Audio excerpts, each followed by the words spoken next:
Sub inspector ने माथे से पसीना पोंछते हुए कहा, देख राजा, मुझे साफ साफ बता दे, तूने उसे कहाँ छुपाया है। मुझ पर बेपनाह टॉर्चर के बाद वो इस शदीद सर्दी में भी पसीने पसीने हो गया था। उसकी बात सुनकर मैंने बेबसी से उसकी तरफ देखा।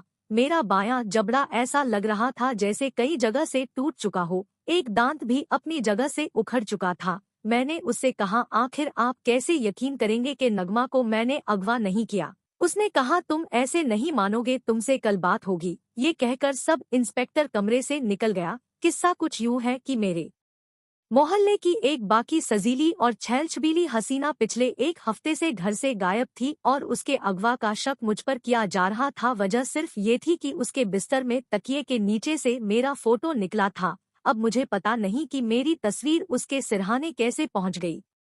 ये शायद मेरे किसी दुश्मन की कार्रवाई हो सकती थी। मेरा चेहरा इतना सुंदर तो नहीं है कि कोई लड़की इस चेहरे का फोटो अपने सिरहाने रखे। छोटा मोटा जुआ खेलना या एकाध चोरी कर लेना मेरी आदत में शामिल जरूर है, मगर लड़की का अगवा ये तो मैं हरगिज नहीं कर सकता था। हर किसी की अपनी माँ बहन होती है और अपने मोहल्ले में ऐसी वारदात का तो मैं सोच भी नहीं सकता था। अब पता नहीं ऐश कौन कर रहा था और पर्चा मेरे खिलाफ कटवा दिया गया था। हवालात में अच्छी खासी गर्मी थी, पंखे का एक पर टूटा हुआ था इसलिए उसका कनेक्शन कटा हुआ था। सुबह सवेरे अम्मा ने नाश्ता भिजवा दिया। नाश्ता अब्बा लेकर आया था। मैंने नाश्ते का टिफिन रखकर शिकायत करने वाले अंदाज में कहा, अब्बा किसी से मिलना मिलाना करेगा तो मेरी जान छूटेगी, मेरे लिए कुछ करो, आज दूसरा दिन है। ईमान से मार मार कर मेरी हड्डी पसली चटखा दी गई है। अब्बा ने कहा, तो मत किया कर ऐसी हरकत, सारे मोहल्ले में लोग तेरे बारे में उल्टी सीधी बातें कर रहे हैं। डकैत और जुवारी तो तू था ही, अब मोहल्ले की इज्जतों पर भी हाथ डालने लगा है। ये कहकर अब्बा ने ठंडी सांस भरी और खामोश हो गया। मैंने अब्बा से पूछा, तो क्या अब्बा तू भी मुझे मुजरिम समझता है? तुझे तो ऐसा नहीं कहना चाहिए, मैंने सदमे से अपना थूक निगलते हुए कहा। अब्बा ने लम्हे भर के लिए मुझे देखा जैसे उसे मेरी बेगुनाही का यकीन आ गया हो, फिर बोला, तो तेरा फोटो वहाँ कैसे पहुँच गया? मैंने कहा, अब्बा तुझे मालूम नहीं ये सब एक साजिश है। अगवा करने वालों ने वारदात का इल्जाम मुझ पर डालने के लिए पहले मेरी तस्वीर चोरी की, फिर उसे नगमा के सिरहाने रख दिया। और मुझे पता है ये काम किसका है। ये काम शेदा के अलावा और कोई नहीं कर सकता। नगमा की माँ को हजारों रुपए खिला चुका है।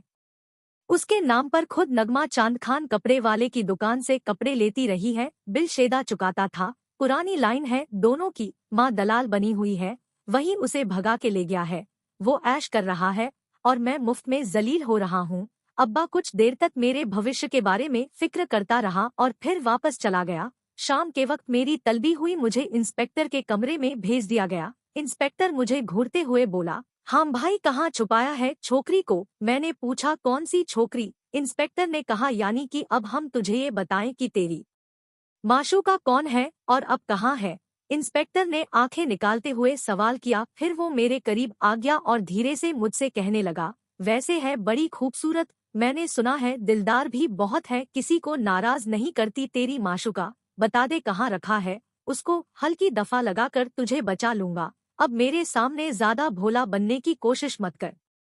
मैंने इंस्पेक्टर से कहा, जनाब आप ये नहीं देखते कि शेदा भी 2 दिनों से गायब है? ईमान से दोनों का याराना था, उसी के साथ गई है। इंस्पेक्टर ने आंखें सुकेरते हुए कहा, कौन शेदा? मैंने कहा, तारे माछी का बेटा, परले दर्जे का चक्करबाज है, पिछले साल 2 बहनों को भगा कर ले गया था, एक को बेच दिया और दूसरी से शादी कर ली। मेरी बात सुनकर इंस्पेक्टर कुछ सोच में पड़ गया। मैंने लोहा गरम देखकर एक और चोट लगाई, इंस्पेक्टर साहब इस काम में उसका यार बशीरा भी शामिल है।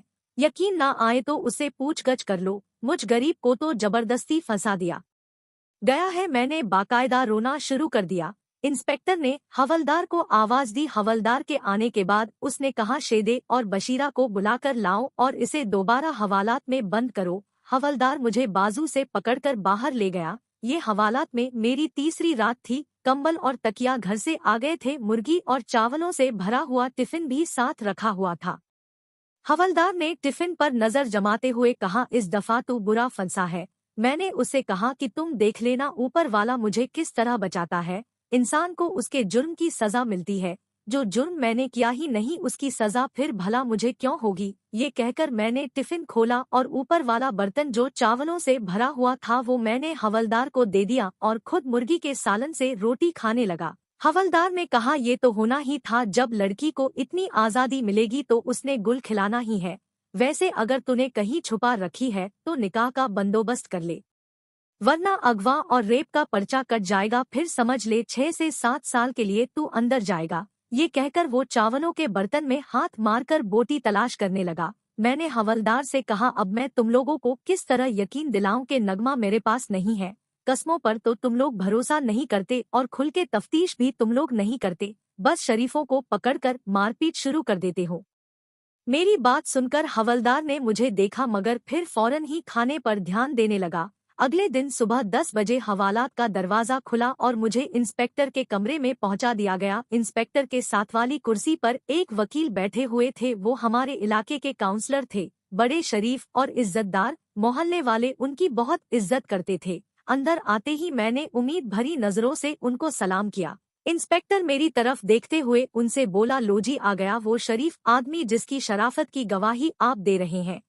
वकील साहब ने कहा, बच्चा है जनाब, बुरे दोस्तों में पढ़कर चोरी चकारी करने लगा है, मगर इस बात की गवाही तो मैं भी देता हूँ कि नगमा का अगवा इसने नहीं किया। इंस्पेक्टर ने कहा, वकील साहब आपकी जमानत पर इसे छोड़ रहा हूँ, आप अपने हिसाब से इससे पूछताछ करते रहिए, अभी कच्ची रिपोर्ट दर्ज की है। फिर इंस्पेक्टर ने वकील साहब के कान में कहा, अगर ये हमें बता दे कि छोकरी किधर है तो मैं आपसे वादा करता हूँ कि लड़की पर आवारागर्दी और घर से भागने की रिपोर्ट दर्ज करके इसे बचा लूंगा। वकील साहब ने कहा, मैं कोशिश करूंगा, अगर इसने ये काम किया है तो मुझसे नहीं छुपाएगा, अब मैं इसे ले जा सकता हूँ। हाँ जी ले जाइए, मगर याद रहे कि जब जरूरत पड़ी इसे दोबारा बुला लिया जाएगा। लड़की के अगवा का मामला है, उसके माँ बाप बहुत गुस्से में हैं, ऊपर तक भी जा सकते हैं। अब आप बीच में आ गए हैं तो मैं इनकार नहीं कर सकता। फिर उसने मेरी तरफ देखते हुए मुझसे कहा, तू ये न समझ लेना कि हमने तुझे बरी कर दिया है, तो अब भी मशकूक लोगों में शामिल है।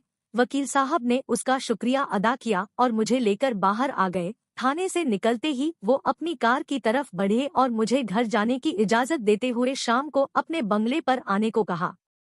मैंने शुक्रिया अदा किया और अपने घर रवाना हो गया। इस नए केस ने मेरे लिए बड़ी मुश्किल पैदा कर दी थी। मैं जब भी शराफत की जिंदगी बसर करने के बारे में सोचता था, चोरी की कोई न कोई वारदात मेरे सर बांध दी जाती थी। अब के एक लड़की के अगवा को मेरे खाते में डाल दिया गया था। भला इस गंदे काम से मेरा क्या वास्ता। घर में किसी ने मुस्कुराते हुए मेरा स्वागत नहीं किया। सब लोगों का रवैया ऐसा था जैसे मैं 3 दिन बाद हवालात से छूटकर नहीं आया था, बल्कि थोड़ी देर पहले सब्जी लेने गया था और थोड़ी देर बाद वापस आ गया था। शाम को जब मैं वकील साहब के बंगले पर जाने के लिए घर से निकला तो राह चलती मोहल्ले की औरतें मेरे करीब से ऐसे गुजर रही थी जैसे मैं उन्हें भी अगवा करना चाहता हूँ। जानने वाले मर्द रश्क और हसद की नजरों से देख रहे थे। रास्ते में मेरे एक दोस्त ने बताया कि शैदा और बशीरा भी 3-4 दिनों से गायब है और पुलिस उन्हें भी तलाश कर रही है।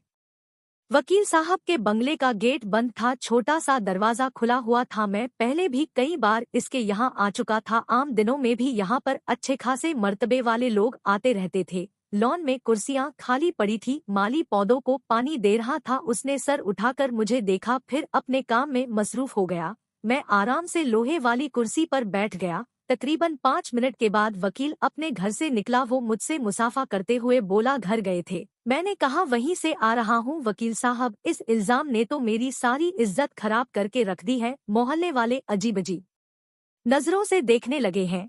मेरी बात उसने यूं सुनी जैसे मैंने कुछ कहा ही न हो। फिर उसने माली को किसी काम से बाहर भेज दिया और खुद मेरे साथ वाली कुर्सी पर बिल्कुल मेरे करीब आ बैठा। उस लम्हे उसकी आंखों में वही कमीनगी दिखाई दे रही थी जो इंस्पेक्टर की आंखों में उस वक्त आई थी जब वो नगमा के बारे में बात कर रहा था। वकील ने कहा, मैंने सुना है बड़ी आजाद ख्याल लड़की थी। उसकी माँ एक दिन आई थी मेरे पास, तब एक डिस्पेंसरी में कंपाउंडर की आसामी खाली थी। कह रही थी मेरी बेटी को वहाँ लगवा दो। मैंने उसका बायोडाटा रख लिया था मगर वो उसके बाद मेरे पास आई ही नहीं। तेरे साथ उसका याराना कैसे शुरू हुआ? मैंने जवाब दिया, वकील साहब कैसा याराना, मैं इन चक्करों में पड़ने वाला नहीं हूँ। मेरी बात सुनकर वकील धीरे से हंस पड़ा। फिर फौरन ही उसने अपने चेहरे पर संजीदगी पैदा कर ली और कहा, देखो राजा, तुम एक शरीफ घर के लड़के हो, यूं ही रगड़े जाओगे। इसी शहर में मेरा एक और बंगला भी है जो आम तौर पर खाली रहता है। नगमा को वहीं ले आओ, कुछ दिन वहां रहेगी, फिर मैं तेरा उससे निकाह पढ़ा दूंगा। उस वक्त वकील मुझे इंसान कम और शैतान ज्यादा लग रहा था। मैंने कहा, अब मैं आपको कैसे यकीन दिलाऊं वकील साहब कि ये मेरा काम नहीं है। पता नहीं लोग मुझ पर ही क्यों शक कर रहे हैं। शैदा और बशीरा कई दिनों से गायब है, मगर उनके बारे में कोई नहीं पूछता। मेरी बात सुनकर वकील का शैतानी चेहरा वापस अपनी हालत में आ गया और उसने कहा, राजा, हम तो खुद माँ बाप बहनों वाले हैं, इसलिए दूसरों की माँ बहन को अपनी माँ बहन समझते हैं। मैं तो तुम्हारे भले के लिए कह रहा था। अच्छा तुम जाओ, मेरे कुछ मेहमान आने वाले हैं, उनसे जरूरी बात करनी है।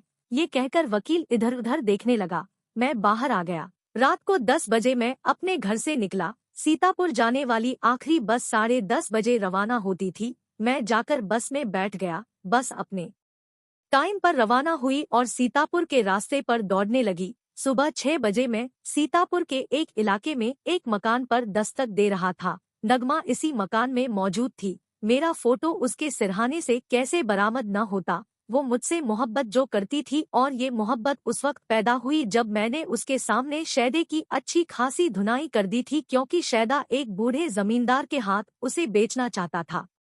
और अब आप लोगों से क्या छुपाना, मैंने वाकई मोहल्ले की औरतों को कभी ऐसी वैसी नजरों से नहीं देखा था और कस्में भी झूठी नहीं खाई थी। मैंने नगमा को अगवा कहाँ किया था। किस्सा ये था कि मेरी माँ जब मेरा रिश्ता लेकर नगमा के घर गई तो उन्होंने मेरी माँ को टका सा जवाब दे दिया था। उसके माँ बाप ने कहा था कि वो किसी अंधे फकीर को तो अपनी बेटी दे सकते हैं, मगर राजा जैसे उचक्के को नहीं। उसके बाद उन्होंने नगमा को मुंबई में ब्याहने के प्लान बनाने शुरू कर दिए। फिर एक दिन नगमा ने मुझको तमाम हालात बताए। अब मेरे पास इसके सिवा कोई चारा नहीं था कि मैं उसे घी टेढ़ी उंगली से निकालने का मशवरा देता।